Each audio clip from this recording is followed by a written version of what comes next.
Hey guys, it's Nick from ND Media. Today we're going to be looking at a famous piece of technology. We are going to be looking at the original iPhone. And to do that, we need to jump in the time machine and go back to the year 2007. And why 2007, you ask? Well, that was because that's when the original iPhone was debuted and released to the public. In this video, I'm going to be diving into the history of the iPhone and a little bit about the product development, as well as exploring the software and the hardware. So now, without further ado, let's get started.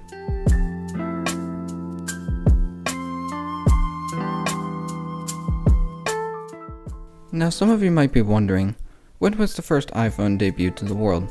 And that answer was, it was debuted on stage by Steve Jobs in January of 2007 at Macworld. After the amazing performance by Jobs, people were super hyped about the iPhone. And after that January day, the world changed forever. And in June of that year, the iPhone was released to the public.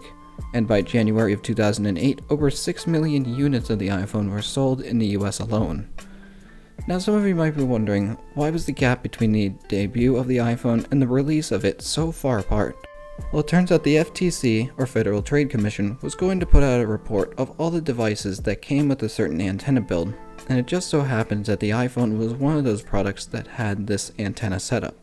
So Apple had to decide whether to debut the iPhone themselves or have the FTC reveal it to the public.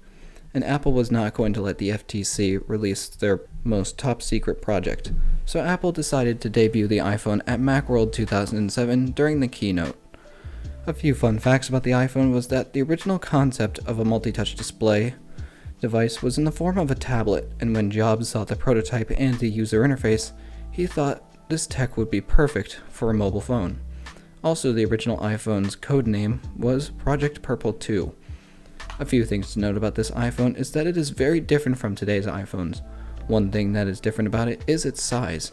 The original iPhone back then was quite small, and it was rather trendy amongst the smartphones that were out at the time.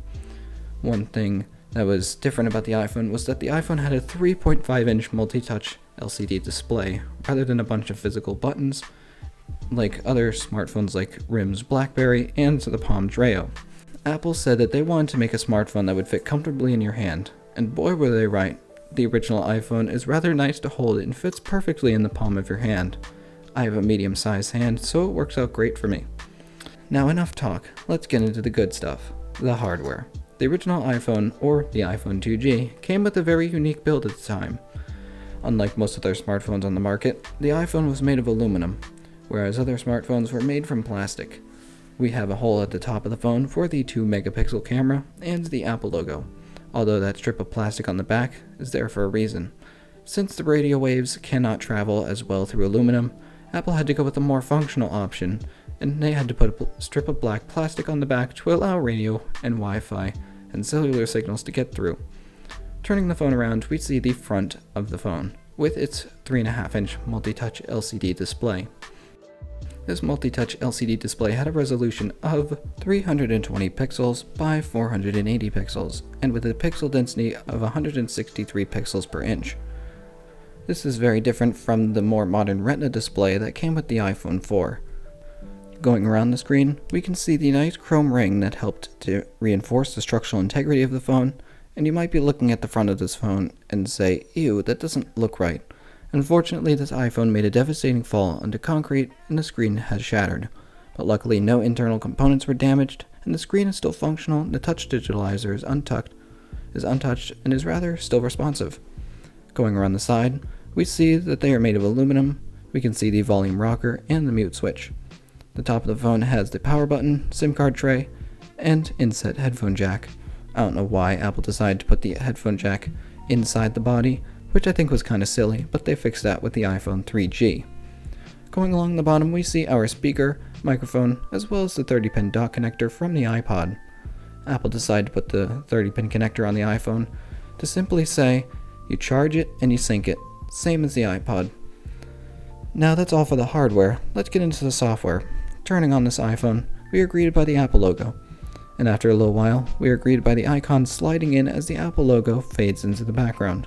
A rather nice touch compared to the newer versions of iOS, where you just jump to the lock screen. And as you can see, here this home screen looks rather bland. And let me inform you that this iPhone is running iPhone OS 1, which is the very first version of iOS to ever exist. Apple, during the introduction of the iPhone, said that the iPhone ran a version of OS 10, which is Apple's desktop computer operating system for the Mac. Strong foundation. iPhone runs OS 10. Now,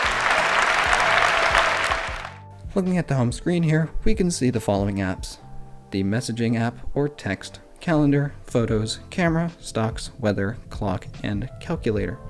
And then we have the dock with the phone, mail, Safari, and the iPod. Funny thing to know about the iPhone OS 1 was that there was no app store. There were no apps, and basically what you got when you bought the original iPhone in 2007 was the stock apps, and that was it. It wasn't until 2008 when Apple released iPhone OS 2 that they released the App Store and the iPhone Software Development Kit, which kicked off the entire app culture era. But for now, I'm going to take you through a bit of a tour of each of these apps in iPhone OS 1. Let's go ahead and get started with everyday normal SMS. No different from the current messages icon. The only thing that's different is the skeuomorphism and the SMS logo inside the bubble. Going inside, we see that there is a simple place to put your recipient and type your message in the send button. Unfortunately, AT&T no longer supports the iPhone 2G, and I am unable to send any messages with it. Moving on to the calendar app. This iPhone included a full version of iCal for macOS 10, and it does reach from the years 1978 to 2500. I have checked. It does reach that far, and includes some simple features such as creating appointments, adding reminders, as well as, that's pretty much it. Next we have the Photos app, which I will get into next after we check out this very powerful camera. I do not remember if I said, but the iPhone did come with a 2 megapixel camera. This 2 megapixel camera took photos at a resolution of 1600 by 1200, which was rather impressive for the time. And taking the picture right now, we can see that it takes around a solid 1.5 seconds to take a picture. That's a good photo right there. Let's go in and check it out. Jumping into the Photos app from the button down at the bottom, we can see this picture. And judging by your first look, this camera leaves a lot to be desired. First of all, you might have noticed that there was no focusing animation on the screen when I took the picture. And that was because iPhone OS 1 did not come with any autofocus or exposure controls. Anyway, moving on from the photos and camera, we get to the YouTube app. Jumping into it, we immediately get a message saying the YouTube app is no longer available. And that's going to remain like that forever since Google discontinued service to the old YouTube app in 2015. So unfortunately it can't be used. But just recently I found a jailbreak tweak from this repository. I'll send a link in the description below that is supposedly supposed to fix this problem. But it hasn't seemed to work so far, but it's still in beta stage. Next app we launched into is the Stocks app, and true to its name, it's a Stocks app, and was actually the Stocks widget that came from dashboard from OS X Tiger. And looking at the stocks today, we see that Apple is down 1.72%, which is kind of a bummer, but I'm sure it'll make a rebound soon. Going in next, we have the Maps app. This version of the Maps used Google's API for Google Maps. And some of the things you might be wondering is why Apple used Google Maps instead of Apple Maps. And that's because Apple was trying to create their own Maps application, and they had to use Google's during the time.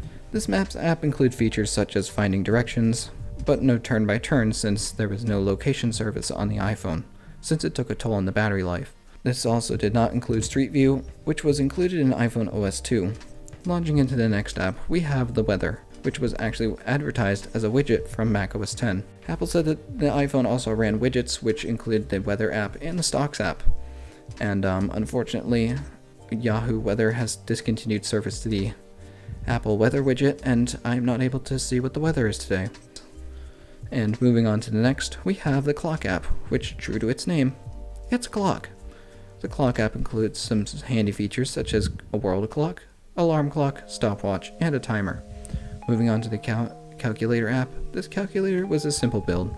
This version of the calculator used round aqua-like buttons for the keyboard. It was capable of doing addition, subtraction, multiplication, and division. This version of the calculator app did not include the scientific mode that came in iOS 3. Jumping into our next app, we hit the Notes. The Notes app is, well, for notes. Something unique about this notepad was that it included a skeuomorphic user interface. You were typing on a virtual lined piece of paper with some sort of leather aesthetic at the top for the buttons.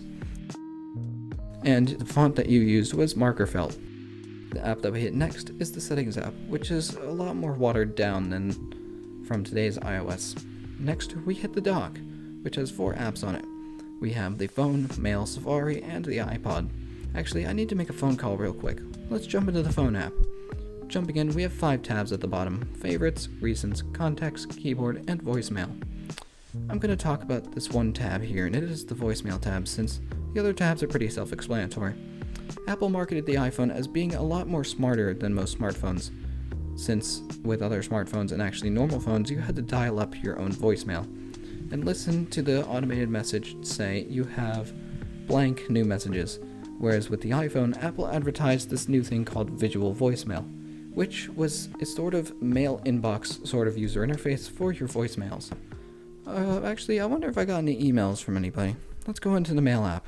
Jumping out, we are greeted by a splash screen, and unfortunately I cannot add my email to this version since the API from Google and does not work, but I've tried .Mac and I cannot add my iCloud. .Mac was actually Apple's cloud service before MobileMe and iCloud. But that's a story for another time. Let's go check out the web. When the iPhone was debuted, Apple said that it came with the very fastest internet browser on the planet, which was Apple's Safari that came with macOS 10. The specific version of Safari that came with the iPhone was Safari Build 2.0. Reason why it didn't come with 1.0 was because the iPhone was released in the middle of the cycle when Apple was shifting from OS X Tiger to OS X Leopard. Now I'm going to try to load a website here, and this version of Safari is very slow because it is using very outdated APIs, and this website is taking forever to load, and I'm not able to load it, which is kind of a bummer. But the one thing that does work on this iPhone is the iPod app. I'm even able to put on my own music onto this iPhone. This version of the iPod was the first to debut with the iPhone. Just a simple user interface and easy to navigate. Turn the phone sideways and you get cover flow. You can tap on the albums to see the different songs, and you can shake the phone to shake to shuffle, similar to that of the iPod. So that was it for the software.